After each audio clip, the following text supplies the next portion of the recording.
Et salut à tous, j'espère que vous allez bien. On se retrouve pour une compo sur Pit Fighter, compo TFT. C'est la première que je vais vous faire parce qu'elle est toujours d'actualité. Vous la croiserez, peu importe les niveaux, je pense.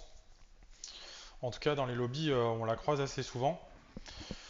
Compo Pit Fighter, du coup, assez simple hein, parce que compo qui va se décliner autour de Violette, qu'on va se positionner tranquillement.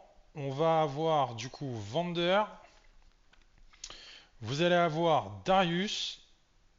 On reviendra sur Darius après. Et votre front lane après, en 4 cost, ça va être Vi. Ça, vous allez compléter votre front lane avec un petit Urgot. Et pour votre back lane, pour ce qui est derrière, ça va être du one cost, ça va être Draven. Vous allez avoir Powder, si je la trouve, elle est là. Et vous allez avoir GP en 3 cost. GP, il est où le petit GP? Viens là, le petit GP. Il est où mon GP? Il est là, le GP. Bon, ça c'est la compo, on va dire que vous allez jouer la plus classique aujourd'hui de Pit Fighter. Cette compo, vous allez la jouer quand? Vous allez la jouer quand vous avez une très grosse sortie Pit Fighter. Enfin, quand vous avez une très grosse sortie ouais, Pit Fighter. C'est-à-dire que vous avez beaucoup de violettes, vous avez des vendeurs d'entrée de jeu, vous avez beaucoup de Darius, vous avez beaucoup de Draven, vous avez des Powder qui sortent comme ça early, tout de suite, ça sort en masse. Parce que c'est une compo que vous allez slow roll. C'est-à-dire que vous allez la roll au niveau 5. Donc il ne faut pas passer niveau 4 tout de suite. Il faut, c'est pour ça, avoir une très grosse sortie pour être en 3 unités sur votre board au lieu de 4 et pouvoir aller la jouer et tranquillement pouvoir faire vos golds, accepter éventuellement de faire des défaites, mais pouvoir maximiser vos golds pour commencer à roll vos golds au-dessus de 50 dès le niveau 5. Comment vous allez stuffer ça? Ça va être hyper simple.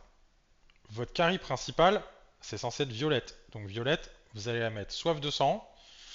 On va lui mettre un Sterak, ce qui va l'aider quand elle va prendre des coups. Et on va lui mettre Titan. Parce que vu qu'elle va donner et qu'elle va encaisser, ça va lui permettre de grandir et ça va lui permettre d'être encore un peu plus tanky. Ça, c'est votre premier, entre guillemets, c'est votre premier carry en front. Ensuite, celui qui va vous tanker les dégâts dans votre compo, c'est Vander. Donc Vander, ce qu'on veut lui mettre, c'est par exemple Lithoplastron pour prendre de l'AP et de l'AD, histoire d'être tranquille. Ce qu'on veut lui mettre, c'est éventuellement du... Si je la trouve, une Warmog. Ouais, elle est là. Une Warmog, comme ça vous êtes tranquille, c'est-à-dire que vous lui donnez des PV.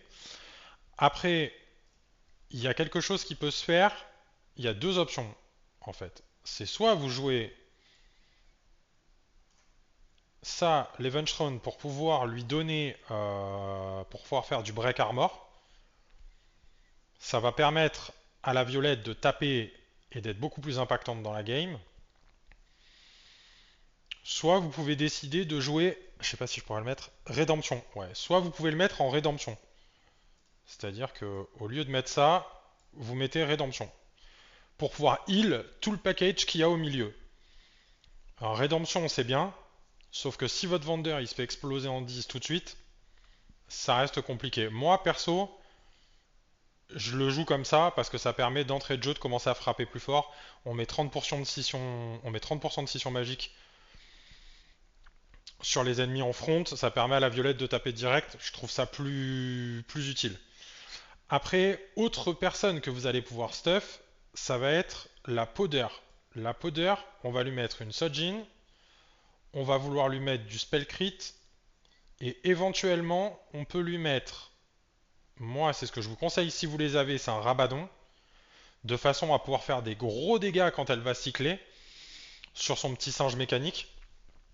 Sachant que le singe mécanique il tape, mais s'il y a des unités à côté, ça va prendre aussi. Donc l'avantage c'est que la Powder avec la Sojin va faire le taf, et là où vous allez rencontrer des grosses front lanes, elle va commencer à faire du dégât aussi au milieu.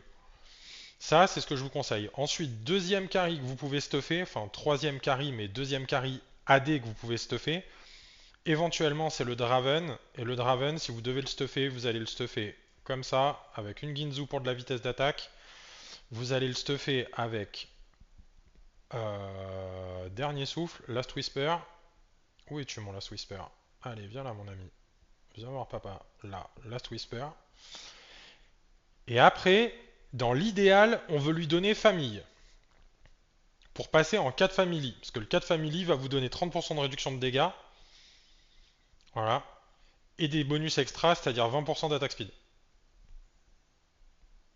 Donc, ça va être le plus intéressant. Si globalement vous arrivez à stuffer ça comme ça, vous êtes bien. Niveau 9, là c'est niveau 9, c'est le pompon du pompon sur la Garonne, hein. Niveau 9, on peut vouloir jouer une Sevica. Je vous explique pourquoi. À gauche, à droite, ça va dépendre en fonction de comment vos adversaires sont placés. Pour la simple et bonne raison que la Sevica, elle va vous donner...